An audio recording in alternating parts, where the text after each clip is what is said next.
The Redondo Fun Factory may look like just a normal amusement center, but for Steve Shoemaker, it is anything but. This was sort of like my baby.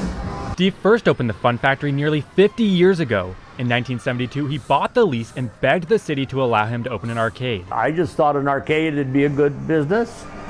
The city, as I said, didn't want an arcade because they had bad experiences, but it had to be an amusement center as a major attraction with a major ride. By just walking into the Fun Factory here, you are transported to the childhood of a completely different era, one in which just 25 cents can get you a turn on any of these antique arcade games. Steve put his blood, sweat, and tears into the place, building many of the attractions himself. However, after 50 years, Steve says the city is pushing him out. According to Steve, the city bought out his lease in 2016 for $9 million as part of a redevelopment plan. But now, Steve says he's not ready to go. And I told the mayor, I said, listen, there are two parties to an agreement. And you can always, if the two parties agree, you can change.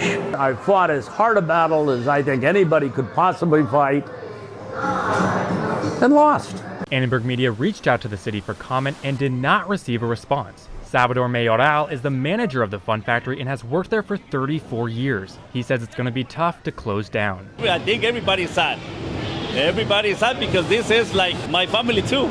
As for Steve, he says one of the hardest parts is saying goodbye to the memories. I get a little emotional when I start talking about people coming in with their grandkids, showing them shoes that they hung up 50 years ago. Steve Shoemaker will close the doors to his beloved Fun Factory on January 5th. He says anyone can come purchase a piece of the center. As for what's next, Steve wants to focus on his partner Wendy and her grandkids. I've got a good life outside of here. For Annenberg Media, I'm Brogan Kroener.